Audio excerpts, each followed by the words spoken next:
The town of High River is still dealing with an outbreak of COVID-19, and one of its main employers, Cargill, is now closed as close to 500 people are infected with the virus. JBS Foods in Brooks is also dealing with the confirmed cases of the coronavirus. To talk more about it is Tyler Dawson, the Alberta correspondent with the National Post. Tyler, we're still hearing about new clusters of outbreaks not only at the meat packing facilities, but also at Curl Oil Sands Camp near Fort McMurray. That's right. So Alberta has roughly 3,000 positive cases, has had 3,000. There's been recoveries from that number. And a good percentage of those are linked to these clusters. So, we've got clusters in long-term care homes in some cities, and we've got these sort of meatpacking clusters. And there's one up at the Curl Oil Sands facility, which is in Fort McMurray, or north of Fort McMurray, I should say, and ran by Imperial Oil. Now, there's a handful of people who are sort of on site who have tested positive for COVID-19. The rest of the people appear to have tested positive while off-site. So they're sort of somewhere in the community, and the exact location of those people isn't exactly known. Meanwhile, at the meatpacking and slaughterhouse facilities, there has been some concern about the supply chain. The Prime Minister weighing in on that this week, saying they're sort of keeping a close eye on it, all that kind of stuff.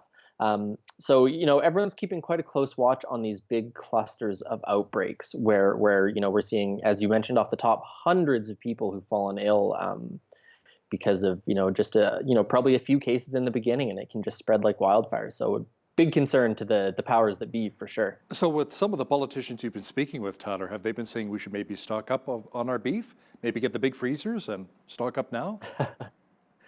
Well, I think most politicians at this point are discouraging hoarding of any sort, saying the supply chain is secure. And, the NDP, for example, raising a bit more stink perhaps about workers' protections and things like that. There was the tendency among the United Conservative government, I would say, early on in this stuff to sort of say that the facilities were complying with regulations and complying with inspections and that sort of thing. And then the outbreak sort of happened. So the NDP's been, a little bit of hue and cry about that. As I think we talked about the last time, it's still a little bit of politics as usual in the midst of the pandemic.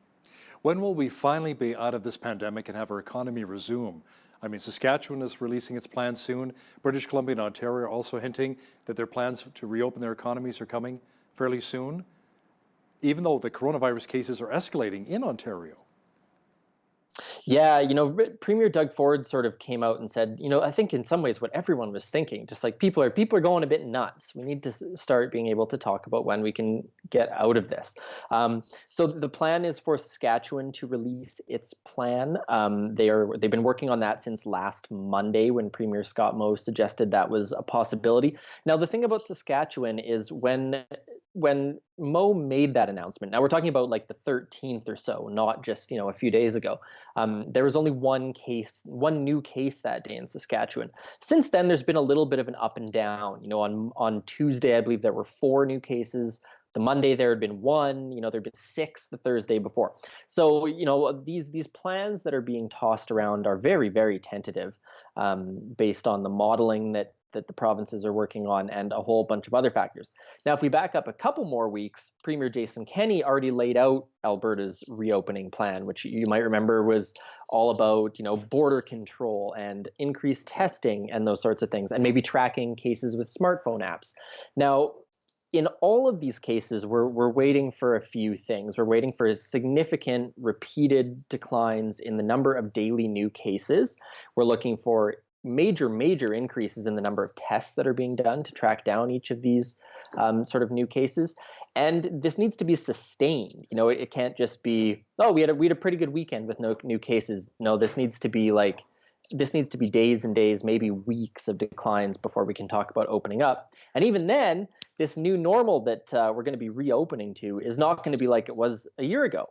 If you're going to buy a new pair of shoes at, Sport Check as it reopens, you're going to be social distancing, those sorts of things. So, all this talk is contingent on a great many factors, and it's really, really not going to be, I think, unfortunately, what many people are maybe hoping for. You're not going to be having the family over for a big backyard party anytime soon. The Alberta Investment Management Corporation, or AIMCO, Tyler, the province's government-owned pension management fund, has apparently taken a major hit due to COVID-19 and the drastic drop in oil prices. Unbelievable. A recent report said it lost more than $4 billion through a volatility-based investment strategy. Yeah, no, that's a lot. I was puzzling through this, trying to figure out what exactly are these things. And so it turns out that the first news report on this emerged from a New York company, a New York media company that looks at, investment related things that are going on. And basically, it sounds like they just played it wrong.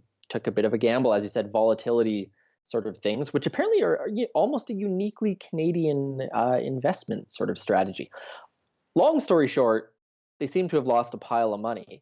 Now, it's important to remember, I think, in this context, that AIMCO is independent. It is not, the government isn't saying invest in this, that, and the other thing. And it's also worth remembering that AIMCO may yet be the manager for the Alberta pension plan. So if this fair deal panel cast our minds way back towards before the pandemic, when Kenny was talking about the fair deal panel, if we were to get an Alberta pension plan, AIMCO would likely be the manager of it. So this is important not just in the context of all of the people whose pension money is wrapped up in the fund, but at some point in the future, all of our money could be wrapped up in the fund.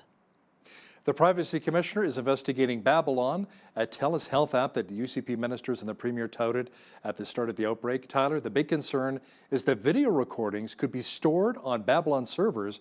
Word is the app was launched before an initial privacy assessment was done? Yeah, so there's sort of a two-prong investigation being done into this, and as you said, part of it is that the actual assessment in the beginning appears not to have been fully completed. Now, people will remember there was again a little bit of a spat on Twitter between the New Democrats and the Premier's sort of issues management people about sort of touting this private company's medical app. And the idea was that this was going to be sort of virtual appointments for people, was going to help clear out some of the issues that we are seeing, I think, with regards to access to physicians. Apparently in a bit of hot water. So these investigations take time, and we'll have to see where it all ends up. But it's just another one of those things that there's been a little bit of controversy about in Alberta. That's either the opposition's doing a really good job in some ways, or they're making everyone's life difficult. Probably depending which side of the house you're sitting on. That's for sure. We recently had a grass fire here in Lethbridge along the Oldman River. Tyler, wildfire season is just around the corner. The government has banned fires in forest protection areas and off-road vehicle traffic. So if anyone's intending, I guess, to drive out to a camp or a wilderness area, they're at a risk for fines. That's right. So there was a briefing about this, and I was shocked to find out that about 70%, I think it was, of wildfires in Alberta are started by humans, whether that's, sparks from an off-road vehicle, whether that's a cigarette butt, whether that's a campfire run amok. And this early season time is the riskiest time for human-caused wildfires. It's actually later in the summer, apparently, when things like lightning strikes are more of a risk for starting fires. So, as you said, short version, the sort of forestry protection area that runs up the sort of east or western, I should say, side of the province, and then much of the north of the province, there are fire bans in place and off-road vehicle bans. Now, there are exceptions to this. Indigenous communities, for example, are still able to use off-road vehicles in sort of traditional ways if they're performing traditional duties. And I believe farmers and whatnot are still allowed burning in terms of perhaps garbage disposal, things like that. So there are a few exceptions to this, but the thing is, inconvenient though this may sound, a lot of the places that you would normally go to be out in the bush and hiking and camping and stuff are actually closed right now because the provincial parks are shut down. So maybe this isn't as huge an inconvenience as it might have been on a normal year. Yeah, I'm really hoping that Riding on Stone Provincial Park will reopen soon, especially this summer. And one of my favorites, Waterton, the national park. I mean, it'd be terrible and tragic if that didn't reopen. And Banff, of course, or even Jasper, where you are, not far from Edmonton. Yeah. Now, Ottawa is throwing the energy sector a bone in regards to $1.7 billion to clean up the orphan wells. Premier Kenny said, it's a nice start, but we need much more than that. Yeah, so this was, the government, the provincial government, I should say, has been for quite some time now sort of haranguing the federal government, saying something's got to be done. We need help for the oil and gas industry. Even if you look back months and months ago, a year ago probably, right after the campaign, he was saying like, look, when there was a crash, the automobile sector in Ontario got aid really, really quickly. So they've been banging this drum for a long time. And in particular, in regards to the orphan wells, what the government has been saying is this is a way to keep lots of sort of small service companies operating, to keep people working through the course of the pandemic. So in that sense, this is, there was quite a debate months ago now about who should be paying for the well cleanup, whether or not it should be energy companies, whether or not municipalities or governments were going to have to take on some of this.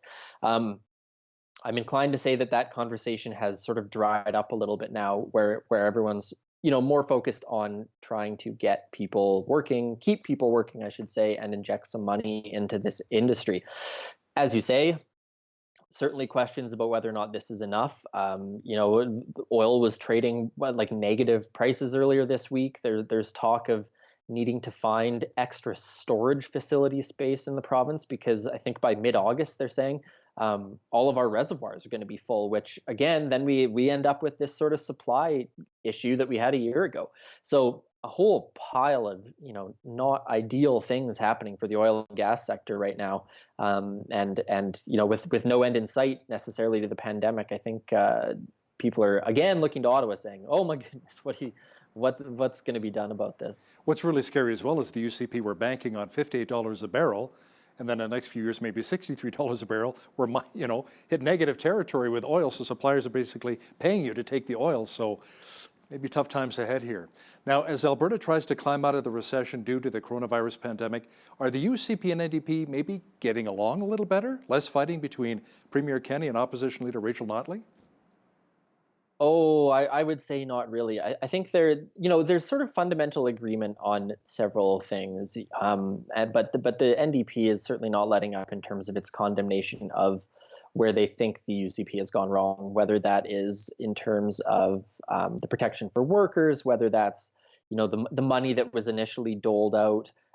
As you just mentioned, the budget. The NDP was aghast a few weeks ago when the UCP passed that budget. And I wouldn't shock me in the slightest if we start hearing really sort of loud demands for a financial update. Ontario had actually done that quite early on in the pandemic. But it would probably, I think the NDP would be interested. I think certainly me as a journalist and as a taxpayer in the province, I'd be interested on seeing what some of these models might look like now. Again, I should mention on Wednesday that Rachel Notley was out, demanding more supports for post-secondary students. So, it's an interesting thing, because I think there's a lot of, as I've said, politics as usual going on, and back and forth and sparring and this and that. But it is sort of all with the same goal in mind, which is to sort of keep Albertans safe and make sure everyone is healthy and protected. Certainly the ideologies behind each side of this thing haven't faded away in the same way that I think you could say they have in other parts of the country. Have there also been more calls for more healthcare professionals to be brought back, especially during this coronavirus pandemic? Well, I would say the thing we're hearing more about right now is whether or not healthcare professionals are going to be able to work. There seem to be reports in rural areas surfacing constantly about doctors concerned about being able to work, being able to get paid, things like that. Being in the city, I'm not super up to date on what's happening with all that, but I do know that there were conversations about that down in Rocky Mountain House quite recently. So I think that might be where the concerns are sort of focused at the moment, what rural medicine is going to look like, what the UCP is going to do to support rural medicine. On the other hand, I think probably most of our outbreaks are still in big cities. So, there's a lot of factors in all of this stuff, I think, for sure. Our legislative reporter and the Alberta correspondent for the National Post, Tyler Dawson. Thanks again for your time, Tyler. My pleasure, Hal.